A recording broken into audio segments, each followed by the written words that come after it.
अस्सलाम वालेकुम, मैं निदा अली मुबीन मज़हर एक बार फिर आपकी खिदमत में हाज़िर हूँ एक नई रीडिंग के साथ, एक नई एनर्जीज़ के साथ। और बहुत ज़्यादा मुझे डिमांड की जा रही थी कि निदा आपी प्लीज़ आप ज़ोडिक साइंस पे भी रीडिंग लेकर आएँ, आप इतनी अच्छी रीडिंग पे क्यों नहीं लेके आती।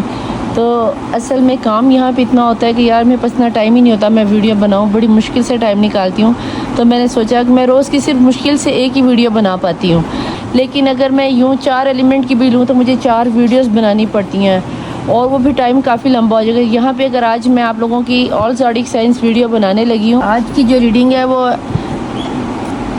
एलिमेंट बेस है, यानी कि आपके स्टार्स के मुताबिक है। इसको चाहे आप स्टार्स राइजन मून से लो, सन मून से लो, जिस तरह भी आपके साथ रेजोनेट करती है, अपने नाम से ले लो, अपने डेट ऑफ बर्थ से ले लो, जिस तरह भी आपका दिल करता है आप इसके आपके साथ ये रेजोनेट होगी। ठीक है, चारों एलिमेंट बेस पर आपको बताऊंगी। एलिमेंट आप देख लेना कि आपका स्टार कौन सा बनता है। यहाँ पर फायर है, वाटर है, अर्थ है और एयर है। ठीक है, और आज हम जो रीडिंग करने जा रहे हैं जिसकी वो एलिमेंट है वाटर, जिसमें स्टार साइंस आते हैं पाइसिस, कैंसर और स्कॉर्पियो। अब जिन का स्टार पाइसिस है, कैंसर है या स्कॉर्पियो है, आपकी डेट ऑफ बर्थ से, आपके नेम से, आप जिस तरीके से भी देखना चाहो आप इस रीडिंग को देख सकते हो। मेरी क्लेम करने के लिए आपको लिखना क्या है, I love you, thank you Allah, thank you angels, thank you universe. ठीक है, उसके अलावा अगर आपको रीडिंग पसंद है तो आप कोई भी प्यारा सा कमेंट भी कर सकते हो। ठीक है, रीडिंग को स्टार्ट करने से पहले एक छोटी सी बात आपको और बता दूं कि मेरी रीडिंग जर्नल होती है, कलेक्टिव होती है, टाइमलेस होती है, सभी किस्म के पर्सन के लिए होती है, सबके लिए रीडिंग अवेलेबल है। तेरे लिए, मेरे लिए, आज के लिए, पास के लिए, मोहल्ले के लिए, कुलीग के लिए, सर के लिए, बॉस के लिए, मिंटोर के लिए, भाभी के लिए, नन के लिए, फुफी, माई, ताई, काकी, सास, बहू, सब के लिए रीडिंग अवेलेबल है। ठीक है जी, मियाँ बीवी, crush, extra marital affair, divorce शुदा लोगों के लिए, सिंगल पेरेंट के लिए, जो भी सिनेरियो आपको समझ में आता है उन सब के लिए रीडिंग अवेलेबल है। अनमेच्योर लोगों के लिए ये रीडिंग नहीं होती। रीडिंग जस्ट पॉसिबिलिटीज़ की बेस पर की जाती है। इस रीडिंग की बेस पर आपने किसी किस्म का अपनी लाइफ का कोई बड़ा डिसीजन नहीं लेना, क्योंकि जनरल रीडिंग है, कलेक्टिव है, सभी किस्म के लोगों की एनर्जीज को कैरी करती है, आपकी पर्सनल पेड रीडिंग नहीं है। ठीक है जी, अगर फाइनल डिसीजन लेने के लिए पर्सनल रीडिंग ले, जिसके लिए मेरा व्हाट्सएप का नंबर ऊपर और इंस्टाग्राम मेरा नीचे चल रहा होता है, तो आप वहाँ पे आकर पर्सनल रीडिंग ले सकते हैं। अगर आप मेरी रीडिंग पर पहली दफ़ा आ रहे हैं तो लाइक, सब्सक्राइब और शेयर ज़रूर कीजिएगा। अपने आप को हील करने के लिए नीचे अपना नाम, अपने सिटी का नाम, अपनी प्रॉब्लम लिख के जाइएगा, ताकि मैं विदिन 41 डेज़ में तहज्जुद की नमाज़ में आप लोगों के लिए दुआएं करूँ और आप लोग हील हो जाओ। अब मैं मांगने जा रही हूँ दुआ, और जो कि आपको पता है कि मैं सभी को कहती हूँ कि अगर आप मुस्लिम हैं तो 3 दफ़ा दुरूद शरीफ पढ़ लीजिए, अगर नॉन मुस्लिम हैं तो अपने रिलीजन के मुताबिक कोई भी पॉजिटिव रिचुअल अदा करने के बाद आप दुआ में शामिल हो जाएं। और अगर आप दुआ में शामिल नहीं होना चाहते तो ठीक 10 मिनट या 12 मिनट रीडिंग को आगे स्किप करके आप डायरेक्ट रीडिंग पे भी जा सकते हैं और अपनी रीडिंग ले सकते हैं। ठीक है जी, तो जिन लोगों ने दुआ में शामिल होना है हाथ बुलंद करके आमीन ज़रूर लिखिएगा। बिस्मिल्लाहिर्रहमानिर्रहीम, अल्लाहुम्मा सल्ली अला मोहम्मद वाले मोहम्मद, अल्लाहुम्मा सल्ली अला मोहम्मद वाले मोहम्मद, अल्लाहुम्मा सल्ली अला मोहम्मद वाले मोहम्मद वाजिल फ़रजहुम। ए अल्लाह, ए यकता, ए यगाना, ए मौजूदा, ए बहुत सखी, ए बहुत ज़्यादा सखी, ए बहुत ज़्यादा फैलाने वाले, ए करम करने वाले, बहुत ज़्यादा देने वाले, बहुत ज़्यादा बख्शिश वाले, ए बेपर्दा, ए बेऐब, ए बेपर्दा करने वाले, हक सच का फ़ैसला करने वाले, ए ज़िंदा को मुर्दा और मुर्दा को ज़िंदा करने वाले, बहार को ख़िज़ां और ख़िज़ां को बहार पर बदलने पे कादिर, रात को दिन और दिन को रात में बदलने पे कादिर। ए मेरे खालिक मालिक, सबसे ज़्यादा रहमान और रहीम करने, या अर्हम राहिमीन, या अर्हम राहिमीन, या अर्हम राहिमीन, अपनी हलाल की हुई बातों की जैसी हराम बातों को हम पर से पर्दा कर दे।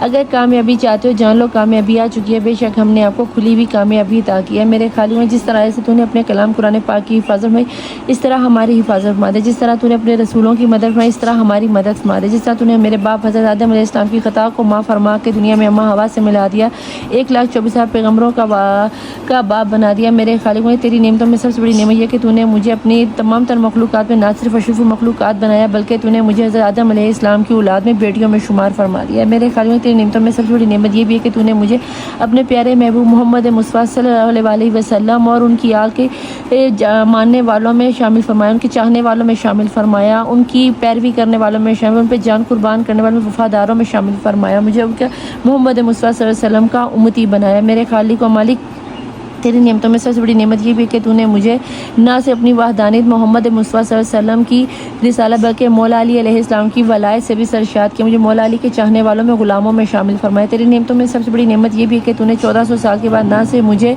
मोहम्मद अपनी वहदानियत मोहम्मद मुस्तफ़ा सल्लल्लाहु अलैहि वसल्लम की रिसालत मौला अली की वलायत से सरशाद किया, बल्कि आपने मुझे फ़ातिमा ज़हरा सलामुल्लाह अलैहा की कनीज़ों में शामिल फरमाया, उनकी वफ़ादारों में शामिल फरमाया। मुझे वो तौफ़ीक़ अता फरमा कि मुझे फ़ातिमा ज़हरा सलामुल्लाह अलैहा की चादर ततहीर में पनाह मिल जाए। मौला मुझे पर्दा करने की तौफ़ीक़ अता कर। है मेरे ख़ालिक़ में तेरी नेमतों में सबसे बड़ी नेमत है ये भी कि तूने 1400 साल के बाद ना सिर्फ मुझे मोहम्मद मुस्तफ़ा अल्लाह की वाहदानी मोहम्मद मुस्तफ़ा सल्लल्लाहु अलैहि वसल्लम की रिसालत मौला अली की वलायत फ़ातिमा ज़हरा की कनीज़ी, बल्कि 1400 साल के बाद आपने मुझे मौला हुसैन अलैहिस्सलाम का ना सिर्फ आज़ादार बनाया बल्कि करबला मौला का 2 बार का जवाब भी बनाया। करबला मौला वो ज़मीन है, वो सरज़मीन है इस रूह आसमां कायनात में जहाँ पर तेरे 1,24,000 पैगम्बरों ने ना सिर्फ सजदा किया बल्कि इनका खून भी बहा, जहाँ 70 हज़ार फरिश्ते आकर मौला हुसैन की ज़ियारत करते हैं और क़यामत तक दोबारा उनकी बारी नहीं आएगी। और मौला इस छोटी सी उम्र में आपने मुझे करबला मौला का 2 बार का ज़वार बनाया। मौला जो लोग करबला मौला जाना चाहते हैं, मौला हुसैन के नवासे रसूल की ज़ियारत करना चाहते हैं, मैं मुझ समेत उन सबको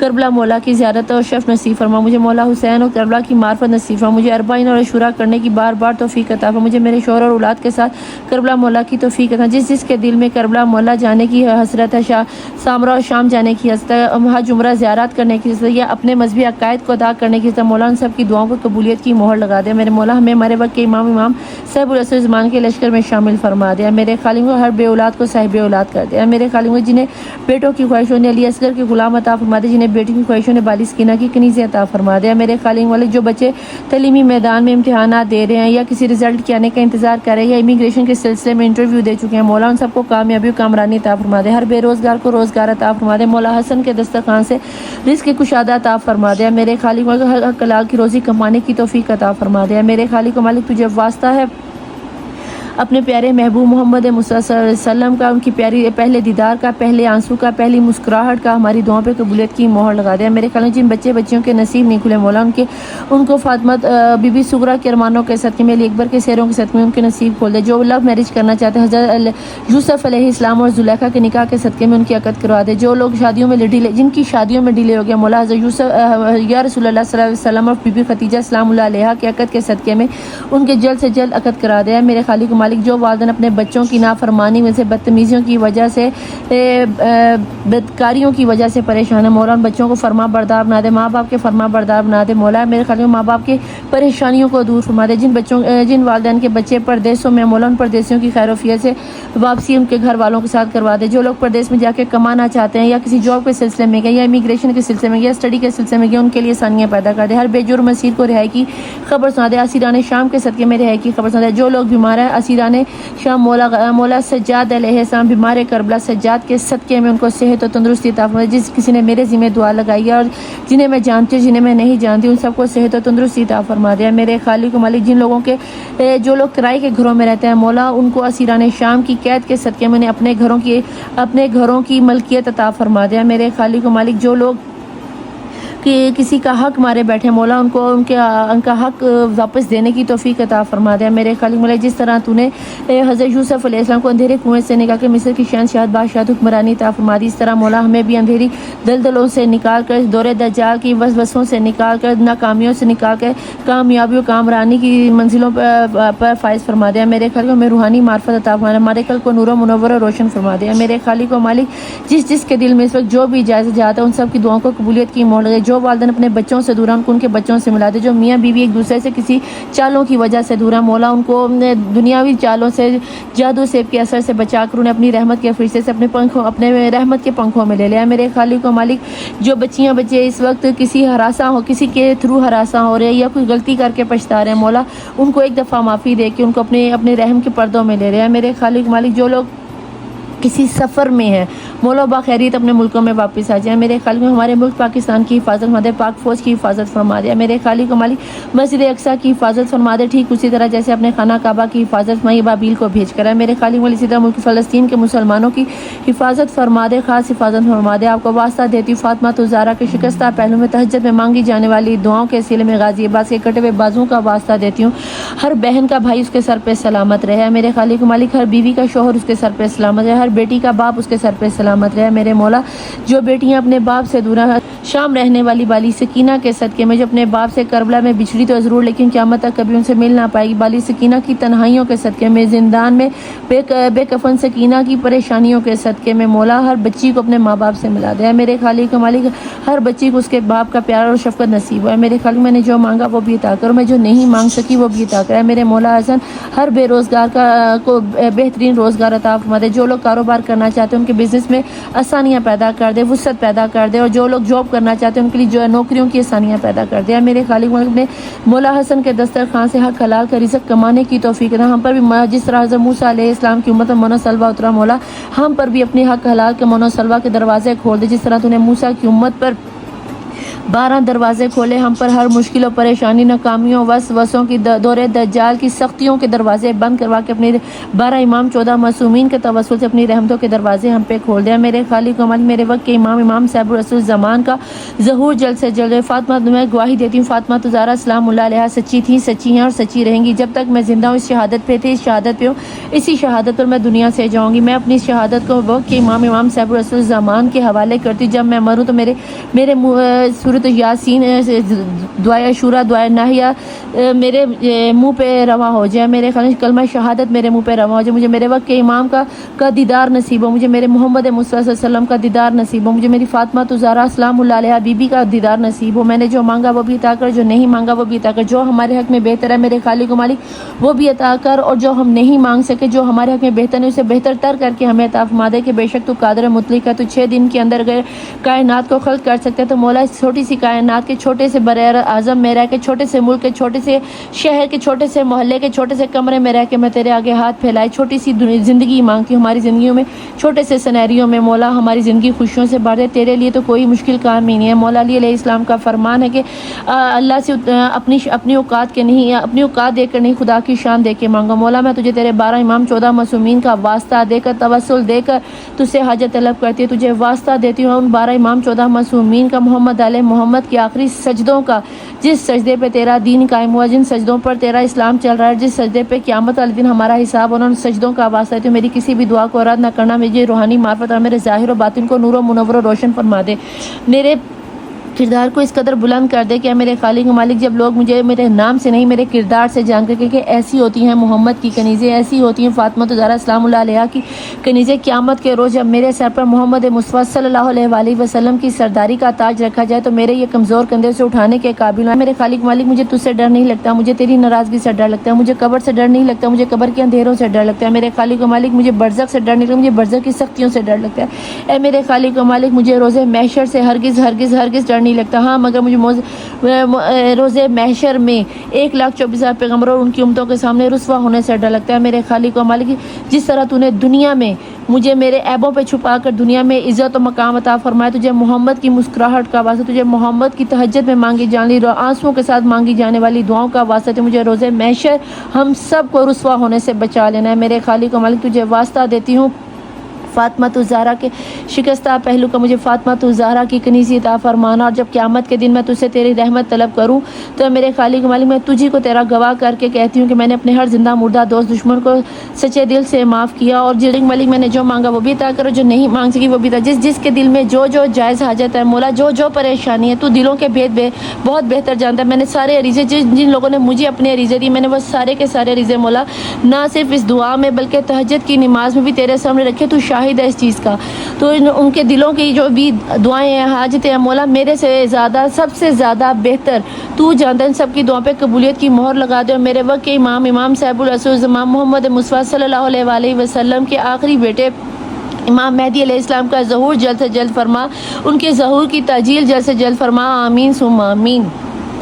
welcome to my channel the tarot world. Nida Ali Mubeen Mazhar, देखती आंखों सुनते कानों आप सबको मैं निदा अली मुबीन मज़हर का ढेर सारा सलाम, ढेर सारा प्यार, ढेर सारा नमस्ते और सत श्री अकाल। देखती आई love you each one of you, उन सब लोगों के लिए जिन्होंने मुझे पहले दिन से लेके अब तक लाइक किया, सब्सक्राइब किया, शेयर किया, प्यारे प्यारे मशवरे दे। तो ये आपके मशवरों का नतीजा है कि आज ये एलिमेंट बेस्ड रीडिंग आपके पास आई है। रीडिंग का ज़्यादा टाइम ना लेते हुए जनाब हम चलते हैं रीडिंग की जानिब और देखते हैं वाटर साइन वालों के लिए क्या निकल के आता है। और वाटर साइन में आ जाते हैं पाइसिस, कैंसर और स्कॉर्पियो।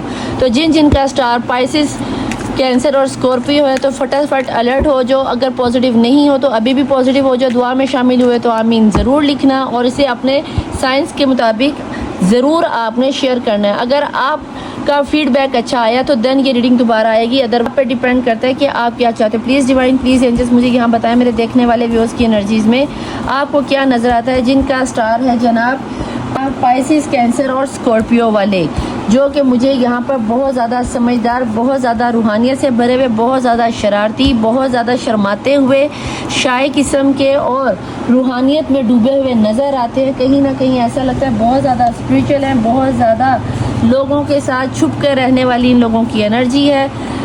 बातों में पुख्तगी है और ये खुद ही निकल आया तो इसको हम ले लेते हैं, ठीक है। और देखते हैं बॉटम ऑफ द डेक की एनर्जीज़ में क्या निकल के आता है। वैसे तो मैंने पकड़ लेना था लेकिन बेचारा खुद ही ओपन अप हो गया है। अगर ये उल्टा आता तो मैंने इसे अंदर कर देना था, लेकिन वो बेचारा खुद ही खुल गया कि मैं सक्सेस हूँ और वाटर एलिमेंट वालों की लाइफ में भागती दौड़ती भी आ रही हूँ, मुझे कोई रोक नहीं सकता। तो देखते हैं बॉटम ऑफ द डेक की एनर्जीज़ में आप लोगों के लिए क्या निकल के आता है। कन्फ्यूजन, लो जना, चलो कोई बात नहीं। ये है आपकी बॉटम ऑफ द डेक की एनर्जी और यहाँ पर जो पहला कार्ड निकल के आएगा वो है वाओ, इंट्रीगेशन, फिर तो सक्सेस बनती है। Rebirth, wow. उसके बाद क्लींजिंग द पास्ट, ओके। उसके बाद शेयरिंग और फिर है सक्सेस। ओके जनाब, आप लोगों की रीडिंग आपके स्टार्स के साइंस के मुताबिक वैसे ही झिलमिलाती हुई आपका। सबसे पहले तो आप लोगों को मैं ये बता दूं, जिन लोगों का क्रश है, जो लोग सिंगल हैं या फिर जिनका नया नया लव शुरू हुआ था और वो लोग किसी न किसी सिनेरियो में आकर फंस कर, परेशान होकर, दुनिया की चालों में आकर, सिफली लम्स कर आकर आप लोग अलग हुए हो, तो भाई कहीं ना कहीं आप लोगों को ये एक बड़ी खुशखबरी बता दूं। एक तो सक्सेस तो आ ही रही है, इसके अलावा जो बड़ी खुशखबरी ये आपका रीपैच हो रहा है। इससे अलावा जो बड़ी खुशखबरी ये है कि आप लोगों को दुनिया कितना भी काला जादू कर ले, सिफली लम कर ले, अलग करने की कोशिश कर ले, कुछ भी कर ले, बेटा जी यहाँ पे यिंग एंड यांग की एनर्जी है। बहुत सख्त आप लोगों की आजमाइश आएगी। कुछ लोगों का सिनेरियो तो बहुत, अगर तो आप लोगों को सेपरेट हुए कोई साल, 2 साल, 3 महीने, 5 महीने हो गए हैं, तो भाई यहाँ पे कहीं ना कहीं मुझे डिवाइन की तरफ से जो आजमाइश दी जा रही थी, अपने पास्ट को क्लींस करो, अपने पास्ट की यादों को ख़त्म करो, अपने पास्ट की तकलीफ़ों को भूलो। और अगर कोई ऐसा सिनेरियो था कि आपके पर्सन की कोई ऑलरेडी एक्स गर्लफ्रेंड थी या आपकी कोई गर्लफ्रेंड या बॉयफ्रेंड था या मियाँ था या जो कोई भी सिनेरियो था, या फैमिली वाले जीने नहीं दे रहे थे, तो कहीं ना कहीं आपको उसके साथ शेयरिंग करनी पड़ेगी। लेकिन ये चीज़ हमेशा आपके साथ रहने वाली है, लेकिन सक्सेस भी आपकी लाइफ में आएगी। कहीं ना कहीं यहाँ पे यूनिवर्स आप दोनों को एक कर रही है। दुनिया जितनी मर्जी चाले चले, कुरान में अल्लाह कहता है एक चाल तू चल और एक चाल मैं चलता हूँ, और बेशक सबसे बेहतरीन चाल चलने वाला मैं हूँ। यहाँ पर आपको मैं ये ज़रूर कहूँगी, रूहानियत से आपका बहुत ताल्लुक है। आप पर बहुत सारे इल्हाम होंगे, आपको बहुत सारे सच्चे ख्वाब आएंगे। आप लोगों को सच्चे ख्वाब आते भी हैं, आप लोगों को बहुत अच्छे मशवरे देते भी। यहाँ पर मैं आप लोगों को ये ज़रूर कहूँगी, इतना ज़्यादा अपनी लाइफ में आकर परेशान होने की आपको ज़रूरत नहीं, कंफ्यूज होने की ज़रूरत नहीं। हो सकता है कि आपकी लाइफ में कुछ इस तरह का भी सिनेरियो बने कि यहाँ पर आपके पर्सन लौट कर आ जाए, यहाँ पर आपको घर वाले अदर रिश्ते दिखाना शुरू कर दे, अदर फ्रेंड्स बनना शुरू हो जाए, बहुत सारी ऑफर्स आना शुरू हो जाए। यहाँ आपको शादी का सिनेरियो बने, वहाँ पे आपको कि जी मैंने अब्रॉड जाना है, यहाँ पे आपको मैंने अब्रॉड जाना है, वहाँ आपके मजहबी रसूमात में जाने का सिनेरियो बन जाए। आपका दिल करेगा हज करने को, उम्रा करने को, ज़ियारत करने को, अपनी रूहानी स्पिरिचुअल जगहों पर जाने के लिए। अगर इस तरह का कोई सिनेरियो बनता हुआ, यानी कि आप मुझे थोड़े से कंफ्यूज इस चीज़ में आएंगे, या फिर अगर आपकी ये पर्सन भी लौट कर आपकी लाइफ में आते हैं तो आप शायद अपने पर्सन से इस कदर नाराज़ हो, आप अपना पास्ट भूल नहीं पा रहे हो। आप ये जो आपके ऊपर आया ना मोड़ गुजरा है ना, जो पास्ट का गुजरा, निदा अभी आपको नहीं पता बेटा, मुझे नज़र आ रहा है, जितना मुझे नज़र आ रहा है ना, इतना तो आप पे जितनी बीती हुई इतना मुझे नज़र आ रहा है। लेकिन इससे आगे जो मुझे नज़र आ रहा है, जो अल्लाह बेहतर जानता है, अल्लाह करे कि ये रीडिंग आप लोगों के साथ रेजोनेट हो जाए। लेकिन यहाँ पे मैं आपको ये ज़रूर कहूँगी कि आप लोग जो हो स्पाइसिस है, कैंसर और स्कॉर्पियो वाले, आप लोग बदला लेना नहीं भूलते। तो यहाँ पे अगर आप अपने पास्ट को क्लिंस नहीं करोगे, यूनिवर्स का कार्ड है, आप पास्ट को रिमाइंड बैक टू बैक एक सर्कल चलाते हो। अगर इस सर्कल को ख़त्म नहीं करोगे तो ये पेन कंटिन्यूसली आपकी लाइफ में रहेगी, ये रिबर्थ दोबारा से नहीं होगा। आपको शेयरिंग करनी ही पड़ेगी, चाहे अब ये आपके ससुराल वाले हैं, चाहे ये आपकी एक्स्ट्रा मैरिटल अफेयर है, चाहे ये आपका थर्ड पार्टी सिचुएशन है, या फिर ये आपके क्रश हैं, या आप सिंगल हो।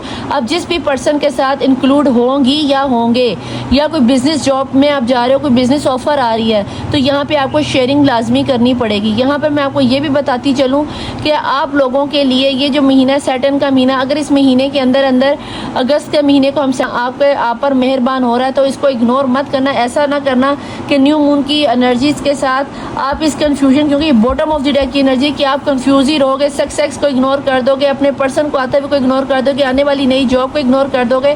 हो सकता है कि आप पाकिस्तान में सेट रहना चाहते हो सकता है कि आप इंडिया में अपने शहरों में, जिस भी इस वक्त मुल्क में हो, जिस प्लेस में हो, जिस सिटी में हो, वहाँ से निकलना ही नहीं चाहते। लेकिन जहाँ तक मैं देख पा रही हूँ कि आपकी तरक्की, आपकी मंजिल आपको थोड़ी सी ट्रैवलिंग करने पर ही मिलेगी। अगर इन मुश्किलों पर फतह पानी है, यहाँ पे भी दिखाऊं तो एक शेर है और ऊपर वो उस पर झूमता नाचता हुआ बैंड बाजे बारात मना रहा है, और यहाँ पे भी देखो तो एक शेर है जिसके सामने वो बीन बजा रहा है। जिस शेर के ऊपर वो बीन बजा रहा था तो वो शेर खा गया था, नीचे सिफली इलम था, तो वहाँ पे वो बच नहीं सकता। लेकिन यहाँ पे जब डिवाइन ने अपना काम दिखाया तो उसी शेर के ऊपर फतह याब होकर, फातह होकर आप जा रहे हो। अगर आप इस वक्त कहो कि हम अपनी पर्सनी के घर प्रपोजल भेजो, यस भेजो, आप लोगों के लिए एक खुशी की नवीद आती हुई नजर आती है। अगर आपको कोई प्रॉब्लम थी कि आपके घर में कोई बच्चे बुच्चे का मसला है या कोई सिनेरियो इस तरह का बनता हुआ नजर आता था कि बेबी नहीं हो रहा था, 2 साल हो गए, 10 साल हो गए, 5 साल हो गए, बेबी नहीं हो रहा, तो यहाँ पर मुझे ये खुशियाँ आती हुई भी नज़र आती है। और अगर फ़र्ज़ करो कि आपका मेडिकल कोई प्रॉब्लम है तो मैं यहाँ पे एक चीज़ ज़रूर कहूँगी कि अगर इतने साल गुजर जाने के बाद अल्लाह की तरफ से औलाद ना हो तो भाई यहाँ पे आप बच्चे को अडॉप्ट भी यतीम खानों से या चाइल्ड सेंटर से जाके छोटे बच्चों को अडॉप्ट करके किसी को ज़िंदगी, तो अल्लाह आपके घर में खुशियाँ ले आएगा। यहाँ पे ये मैं एक आपको ज़रूर बात कहूँगी कि कुछ लोगों की ये ज़िद हो जाती है कि जी हमें हमारा ही खून, हमारी ही नस्ल चाहिए। हमें क्या पता ये बच्चा किसका है, किस सिनेरियो से पैदा हुआ है, हलाल का है या ज़नाशुदा है। तो ये चीज़ें सोचना आपका काम नहीं है। आपको तो एक मासूम बच्चा चाहिए जो आपकी ज़िंदगी को कंप्लीट कर देगा।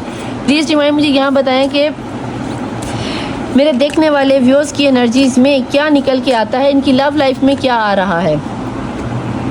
आपके सोलमेट ही आपकी लाइफ में आ रहे हैं। पाइसिस, कैंसर और स्कॉर्पियो वालों गौर से देख लो, आपकी लाइफ में आपके पर्सन लौट के आ रहे हैं, आपके सोलमेट ही आ रहे हैं। चाहे आप क्रश देख रहे हो, चाहे आप सिंगल देख रहे हो, जो भी कोई पर्सन है।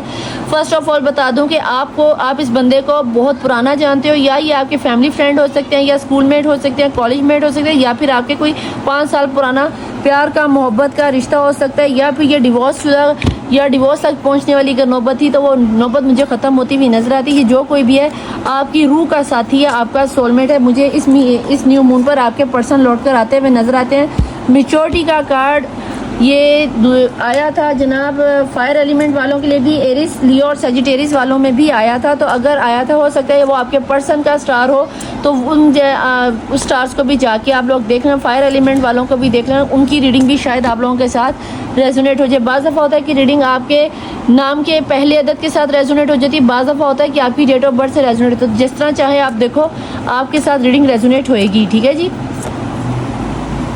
यहाँ पर आ रही है वर्थनेस, कहीं ना कहीं ये महीना मैच्योरिटी के बाद वर्थीनेस आना, आपको आपकी वर्थ, आपके होने का एहसास, दुनिया ने जो आपसे छीन लिया था, जो आपके अंदर कॉन्फिडेंस ख़त्म होता, कहीं ना कहीं डिवाइन आपको वो देती हुई नज़र आती है।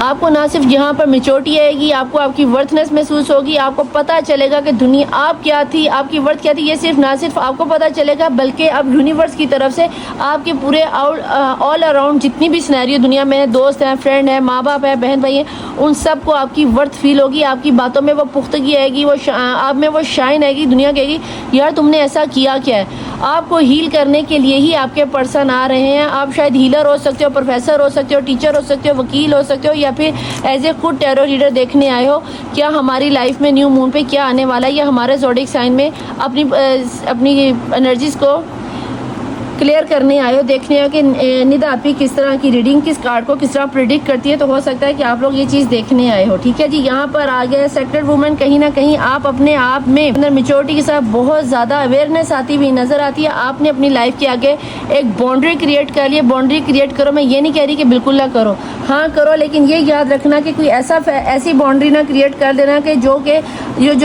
रीबर्थ होता हुआ नजर आए, जो यूनिवर्स आपकी लाइफ में एक सक्सेस ला रही है, उस सक्सेस को ख़त्म ना कर देना। अपने ही दुश्मन आप ना बन जाना। ऐसा ना हो कि आप लोग दूसरों अपनी इस गरूर में अकड़ में आकर आप लोग ये सोच लो कि जनाब हमें तो सब कुछ ही पता है, हम तो जो चाहेंगे वही करेंगे, जो जैसा चल रहा है ऐसे होगा, हमें किसी की परवाह नहीं है। तो भैया यहाँ पर आप गलती खा जाओगे, आती हुई सक्सेस को खुद ही लात मार दोगे। तो ये सब मत करना, ठीक है जी। यहाँ पर प्लीज़ डिवाइन पीस एंजल्स मुझे ये बताएं मेरे देखने वाले व्यूअर्स जिनका एलिमेंट है वाटर, पाइसेस, कैंसर और स्कॉर्पियो वालों की लाइफ में ये न्यू मून से सफ़र का, न्यू मून इस्लामी महीने से सफ़र का, और बाकी लोगों के लिए ये ज़ोडिक साइन रीडिंग है, एलिमेंटरी साइंस रीडिंग है, क्या वर्थ रखती है, क्या इनके लिए चीज़ें ब्लेसिंग्स लेके आ रही है। कहीं ना कहीं मैंने आपको यिंग एंड यांग की एनर्जी पे कहा था आपकी लाइफ में बर्डन बहुत है, और वो बर्डन यहाँ पे नज़र भी आता है, शायद बहन का, भाई का, माँ बाप का, वर्क बहुत कर रहे हो। यहाँ पे आपकी दो कार्ड निकल रहे हैं, कहीं आते या कहीं जाते हुए नज़र आते हो। कोई पर्सन आपकी लाइफ से कोई दूर से आता हुआ नज़र आ रहा है, पैसा आता हुआ नज़र आ रहा है, जॉब ऑफर्स आती हुई नज़र आ रही हैं। आपको शायद अब्रॉड जाना पड़े, यहाँ पे भी मैंने बोला कि आपको वर्क करना पड़ेगा, और आप कहीं ना कहीं कंफ्यूज रहोगे कि मैं मुल्क से बाहर जाऊँ, मैं शहर से बाहर जाऊँ, मैं बीवी बच्चों को छोड़ के जाऊँ, या मैं माँ बाप को छोड़ के जाऊँ। तो आपके ऊपर शायद जिम्मेदारियों का बोझ बहुत ज़्यादा है, या फिर आपने इस बोझ को लिया हुआ है। आप बहुत ज़्यादा नफासत के साथ, ब्रीक बीनी के साथ चलते हुए अपने आप को कन्फ्यूजन की एनर्जी में रखोगे, डबल माइंड रखोगे, बहुत ज़्यादा ओवर थिंकिंग करोगे, और कहीं ना कहीं आती हुई अपॉर्चुनिटी को मुझे मिस करते हुए नज़र आते हो। और अगर ये सब आपने कर लिया तो याद रखना, मैं हमेशा कहा करती हूँ कि बदकिस्मती आपका दरवाज़ा तब तक नॉक करती रहती है जब तक कि आप दरवाज़ा खोल नहीं देते, लेकिन खुशकिस्मती और सक्सेस आपका दरवाज़ा लाइफ में एक बार ही नॉक करती है। और अगर आपने ना खोला तो भैया फिर तो आपका प्रोग्राम ख़राब हो जाएगा, ठीक है। यहाँ पे मैं आपको ये भी बता दूँ कि अगर आपको ऑफ़र आ रही है किसी, यहाँ पे मैं आपको ये भी बता दूँ, यहाँ मुझे थोड़ा सा एडिट करना पड़ा, कार्ड मेरे सारे गिर गए थे, कोई बहुत ज़्यादा बेताब है। शायद आप लोगों को किसी अब्रॉड के मुल्क जाने की ऑफ़र है और आप वहाँ पे जाना नहीं चाहते, आप यहीं पे मेहनत करके अपने आप को स्टेबल करना चाहते, शायद अपनी फैमिली को या अपने घर वालों को छोड़ना नहीं चाहते। लेकिन यहाँ पे ये बता दूँ कि ये जो अपॉर्चुनिटी आएगी आपको आपकी फैमिली के साथ लेके जाएगी, या ये जो कोई पर्सन, कोई शादी वगैरह आ रही है जिसके साथ आपको शेयरिंग करनी पड़ेगी, कोई रिश्ता या प्रपोजल आ रहा है, तो ये ऑलरेडी मैरिड होगा, या फिर आप मैरिड हो, या फिर आपके ये पर्सन मैरिड होंगे, या फिर ये जो एक्स्ट्रा मैरिटल अफेयर वाले, अगर आपको था कि आपके पर्सन या आपकी पर्सन पहले बच्चों को छोड़कर आपके पास आए, तो भाई ये आपकी लाइफ में ज़रूर आएंगे, लेकिन अपने बीवी बच्चों को या अपनी बच्चों को साथ लेकर आएंगे। तो ये शेयरिंग आपको करनी पड़ेगी, आपको उनके बच्चों को अपना नाम देना पड़ेगा, या फिर अपनी ममता का प्यार देना पड़ेगा। अगर शेयर करोगे तो ज़िंदगी आपकी बागो बहार हो जाएगी, और आप मानो या ना मानो ये सिनेरियो आपकी लाइफ में चलेगा ही चलेगा, चाहे आप खुशी खुशी मान जाओ, चाहे आप रो धो के मानो। अगर खुशी खुशी मान जाओगे तो सक्सेस कामयाबी आपके साथ है, और अगर रो धो के मानोगे तो फिर मुश्किलें और आहटें और ये बर्डन आपकी लाइफ में सारी ज़िंदगी रहेगा, क्योंकि कंफ्यूज रहने की तो आपको आदत है ही। आपने सारी रात जागना है, आप इस बंदे पर भरोसा नहीं करोगे। बेसिकली आप इस बंदे पे क्या भरोसा नहीं करोगे, जहाँ तक मैं देख पा रही हूँ ये जो है पाइसिस, कैंसर और स्कॉर्पियो वालों को ज़्यादातर अपने आप पर ही भरोसा नहीं रहता।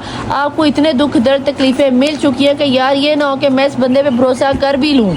ये अनमैरिड बंदे भी हो सकते हैं, सिंगल भी हो सकते हैं, एक्स्ट्रा मैरिटल अफेयर वाले भी हो सकते हैं, या डिवोर्सी भी हो सकते हैं। ये जो नया रिश्ता है या कोई ऑफ़र आ रही है, ये कहीं मुझे धोखा तो नहीं दे देगी, मेरा कोई नुकसान तो नहीं कर देगी, ये तो नहीं हो जाएगा, वो तो नहीं हो जाएगा। लेकिन रिस्क लेने पर ही हर कहते हैं ना, डर के आगे जीत है। तो एक छलांग लगा के देख लेना, क्या बंदा नहीं तो फिर अपने ये डर के आगे जीत है। अब आपकी मर्जी है, फूल का कदम आ गया, अगर कदम उठा लेते तो शायद कामयाबी मिल जाए। अगर आपको अभी भी यकीन है तो यहाँ पे आप अपनी पर्सनल रीडिंग ले सकते हो। ऊपर मेरा व्हाट्सएप और नीचे इंस्टाग्राम चल रहा होता है, और ऐसे सिनेरियो में आप अपने बारे में पर्सनल रीडिंग ले सकते हो। यहाँ पे सिफली इल्म मुझे होता हुआ नज़र आता है, जैसे कि कोई आपको आपकी खुशी को बर्दाश्त नहीं करेगा और आपकी चलती हुई नैया को रोक देगा और वहाँ पे टावर मूवमेंट तो अभी भी चल रहा है। और अगर आपने थोड़ा सी बेवकूफ़ी कर दी जो कि क्लिनजिंग टू दी पास्ट, आप अपना पास्ट कभी भी क्लियर नहीं करोगे, ये टावर मूवमेंट आपकी लाइफ में रहेगा। यहाँ पे डेथ एंड रिबर्थ के साथ टावर मूवमेंट है, तो इस चीज़ को देखना। सच्ची मोहब्बत पर आजमाइशें ना, ये तो हो ही नहीं सकता। बाकी देखते हैं। यहाँ पे आपको बता दूं कि यहाँ पर आपकी डेट ऑफ बर्थ में मुझे 5 का नंबर, 10 का नंबर, 8 का नंबर, 17 का नंबर, 21 का नंबर, 21, 25, 29। इसके अलावा अगर मैं एज बताऊँ तो मुझे 18 से लेकर 24 और 29 से लेकर 35 तक की एज और 35 और यहाँ पर मुझे 35 से 45 तक की एज के लोग लगते हैं जो इस सिनेरियो को सुन रहे हैं कि आगे उनकी लाइफ में क्या होने वाला है। और ख़ास करके इनमें वो लोग हैं, ज़्यादातर वो लोग इस रीडिंग पर इस वक्त देख रहे हैं जो कि अनमैरिड हैं, चाहे वो डिवोर्सी हैं, सिंगल हैं, या फिर किसी भी सिनेरियो से उनकी शादी डिले होगी। ये रीडिंग ज़्यादातर आज उनके साथ रेजोनेट करेगी जो कि किसी क्रश के चक्कर में अपने आप को फारिग कर चुके हैं। यहाँ पर मैं ये ज़रूर कहूँगी कि कुछ भी फ़ैसला लेने से पहले आप लोगों ने एक दफ़ा अपनी पर्सनल रीडिंग करवा लेना। मुझे लगता है जैसे कि आप लोग अपनी कामयाबी पर खुद ही टांग मारकर आप उसको कामयाबी को दूर उछालते हुए नज़र आते हो। कुछ आप नज़र आते हो, कुछ लोगों का ब्लैक सिफली इलम मुझे नज़र आता है, जैसे कि आपके पास बहुत ज़्यादा मैजिक के साथ है, बहुत ज़्यादा सिफली इलम किया जा रहा है जिसकी वजह से आपका दिमाग काम ही नहीं करेगा। प्लीज़ डिवाइन, प्लीज़ एंजल, ऐसे सिनेरियो में आप मुझे ये बताएंगे मेरे देखने वाले व्यूअर्स को क्या करना चाहिए, आपको क्या नज़र आता है कि इन्हें ऐसे वे में क्या मशवरा लेना चाहिए। प्लीज़ डिवाइन, प्लीज़ एंजल यहाँ पे बताएं कि ऐसे सिनेरियो में देखने वाले व्यूअर्स के लिए क्या बेहतर होना। कंप्रोमाइज़ अगेन यहाँ पे भी आपका शेयरिंग था। शेयरिंग या कंप्रोमाइज़ दो चीज़ों की एक ही बात होती है। आप चाहे मुझे निदा कहो या मुबीन कहो, बात एक ही है। चाहे आप शेयर करो या कंप्रोमाइज़ करो, आपको कंप्रोमाइज़ तो भैया करना पड़ेगा। यही चीज़ मैं बोल रही थी, एंजल्स को भी यही नज़र आता है। अगर आप किसी मैरिड पर्सन या मैरिड लेडी के साथ हो, या अगर आप सास ससुराल से अलग रहना चाहते हो, या तो आपको उनके साथ ही रहना पड़ेगा। ये वक्ती तौर पर आपको कंप्रोमाइज़ करना पड़ेगा, और करोगे तो ही आपकी लाइफ में ये सक्सेस, ये खुशियाँ आती हुई नज़र आती है। लेकिन मैजिक के चक्करों में मुझे आप अपने मकसद और अपनी मंजिल से भटकते हुए नज़र आते हो। तो यहाँ पे प्लीज़ अपने आप को हिसारबंदी ज़रूर करवाओ, किसी से भी करवाओ पर ज़रूर करवाओ। लेट गो और अपने गुस्से को, अपने पास को जाने दो। दोबारा से क्लिनजिंग टू दी पास्ट की एनर्जी, यूनिवर्स के कार्ड भी यही कह रहे हैं और एंजल के कार्ड भी यही कह रहे हैं। तो थोड़ा सा अपने आप को रिमेन पॉजिटिव होकर अपने पास्ट को क्लिनज करो, अपने दिल को बड़ा करो और देखो क्या होता है। No need to worry. अगर आपको परेशान नहीं होना, देखो आपको परेशान नहीं यहाँ पे होना। क्यों? क्योंकि यहाँ पर जहाँ पे यिंग एंड यांग की एनर्जी है, जहाँ पे सक्सेस आ जाए, थोड़ा सा शेयरिंग ही करनी है ना, थोड़ा सा आपको हौसला करना है। ये जिस बंदी या बंदे ने भी यहाँ पे सिफली इलम किया, ये आपको डराता है, इसने आपको ओवरऑल कंट्रोल किया है। बस यहाँ से आपको वरी नहीं करना, अपने आप की हिसारबंदी करवाओ, पर्सनल रीडिंग लो, मेरे से लो या किसी से भी लो। मैं नहीं कहती कि मेरे पास ही आओ, जिसके पास मर्जी जाओ, लेकिन अपनी हिसारबंदी लाजमी करो, अपनी केयर करो, ताकि आपकी लाइफ में ये खुशियाँ आ सके। प्लीज़ डिवाइन, प्लीज़ एंजल्स यहाँ पे बताएं इसके अलावा देखने वाले व्यूअर्स को क्या करना चाहिए। परफेक्ट टाइमिंग आपकी या तो शुरू होगी या होने वाली है, या फिर थोड़ी या हो चुकी है अभी, या फिर ये सिनेरियो भी बनता है कि अगर परफेक्ट टाइमिंग आ रही है या आपकी शुरू हो चुकी है, या जब शुरू होगी तो आपका ये सिनेरियो बनता चला जाएगा। जहाँ तक मुझे लगता है कि आपकी परफेक्ट टाइमिंग शुरू हो गई है। फॉरगिवनेस, अपने आप को बेटा जी माफ़ कर दो। अगर माफ़ कर दोगे तो आपके लिए सबसे बेहतर है। और बॉटम ऑफ द डेक की एनर्जी में आ गया है यस। तो अगर आप माफ़ कर दोगे तो आपके लिए बेस्ट हो जाएगा। आप लोगों के लिए एक कार्ड एंजल्स का समझ लो कि ये वाला फॉरगिवनेस वाला मैं निकालना तो नहीं था, क्योंकि मैंने बॉटम ऑफ द डेक की एनर्जी लेनी थी, तो निकल फॉरगिवनेस वाला उसके नीचे नोट द राइट टाइम। कुछ लोगों के लिए ये राइट टाइम नहीं था। तो जनाब ये थी आप लोगों की रीडिंग। अगर आपको लगता है कि रीडिंग आपके साथ ज़ोडिक साइंस एलिमेंट के हिसाब से, आपकी सिचुएशन के हिसाब से रेजोनेट हुई है, तो भैया आपने एक छोटा सा काम करना है, लाइक करना है, सब्सक्राइब करना है, शेयर करना है। और इसकी तरह जिस तरह आपने ये टॉपिक बताया कि निदा अपी आप हमारे लिए ज़ोडिक साइंस रीडिंग लेकर आए, तो जनाब मैं ले आई हूँ। अब आप लोगों का सिर्फ काम इतना है कि आपने इसके अंदर अपना फीडबैक इतना ज़्यादा देना है कि दोबारा से रीडिंग में ला सकूँ। अगर आपने फीडबैक अच्छा दिया देन रीडिंग दोबारा आएगी। अपने आप को बहुत ज़्यादा हील कीजिए, अपने आप को खुश रखिए, आबाद रखिए। मैं मिलूंगी आपसे नेक्स्ट रीडिंग में। टिल देन अल्लाह हाफिज़, मौला वारिस, बाय।